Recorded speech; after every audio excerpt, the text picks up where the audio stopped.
Você já deve ter se perguntado: nossa, será que essa minha cicatriz vai ficar marcada?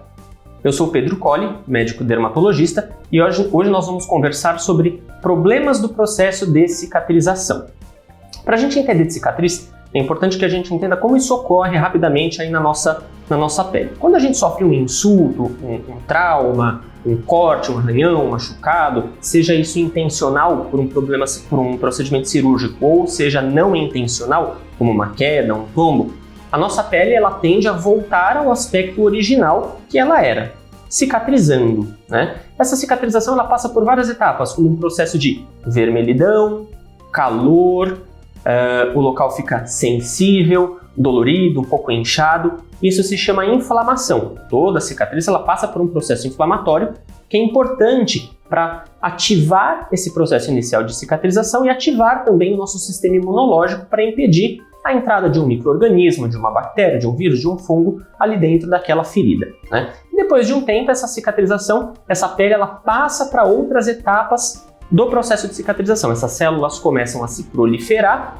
no sentido de fechar a ferida e produzir colágeno, que é a estrutura, que é uma fibra dentro da nossa pele que vai dar sustentação para a nossa pele. Quando a gente tem um problema em alguma dessas etapas, a cicatrização ela vai ficar um pouco mais deficiente.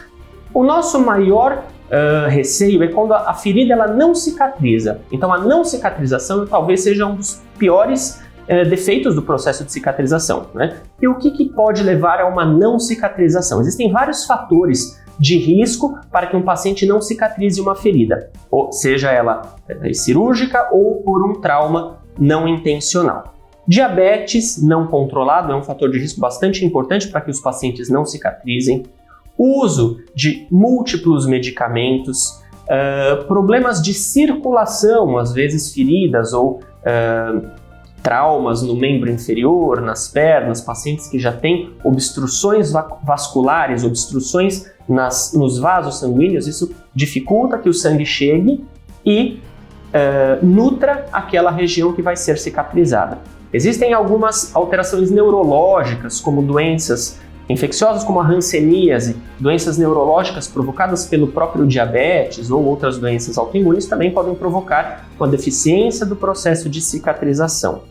Infecções, quando a gente faz um trauma, a gente rompe a barreira cutânea e pode entrar um agente, um micro-organismo ali e provocar pus, uma inflamação muito mais intensa do que o necessário. Isso também pode gerar um processo de cicatrização. Quando uma ferida não cicatriza, o grande problema é que ela pode se tornar uma úlcera crônica, um grande defeito ali na pele, que pode ser novamente uma porta de entrada para um novo micro-organismo. Isso gera um círculo vicioso enorme. Obviamente eu não citei todos os elementos que podem provocar falhas na cicatrização, mas esses são os mais comuns, os mais importantes. No outro espectro, na outra ponta de todo esse processo, nós temos aquelas feridas, vamos dizer, que cicatrizam demais, ou seja, são feridas que quando o paciente sofre algum insulto, essa ferida ela vai produzir muito mais células, muito mais colágeno. Estamos falando das cicatrizes hipertróficas e dos queloides, que são um pouquinho diferentes entre si, mas existem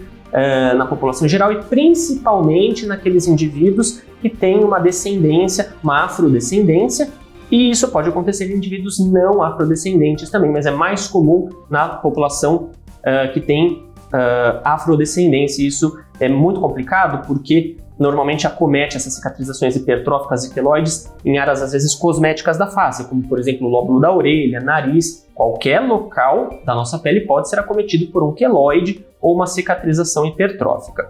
Dá para prevenir? Dá para prevenir. Esse tipo de situação, como o queloide, por exemplo, é um pouco mais difícil de tratar. Existem alguns tratamentos, como a injeção de alguns produtos e alguns medicamentos que reduzem o queloide, mas a principal orientação é evitar um procedimento desnecessário, como por exemplo um piercing, um alargador, um brinco num local que não deveria ter. Então esse tipo de situação ele pode ser prevenida, principalmente se o indivíduo já tem algum queloide ou alguma deficiência no processo de cicatrização. Então antes de você ser submetido a qualquer tipo de corte, a qualquer tipo de trauma, a qualquer tipo de cirurgia, passe por uma avaliação dermatológica, principalmente se você vai realizar um procedimento estético, porque o médico ele tem condições de prevenir esse tipo de situação.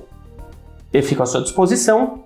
Até a próxima, e estamos em fase de prevenção do coronavírus. Não deixe de tomar as medidas necessárias, como higienização das suas mãos, evitar aglomerações e seguir as orientações do Ministério da Saúde e da Organização Mundial de Saúde. Obrigado e até a próxima.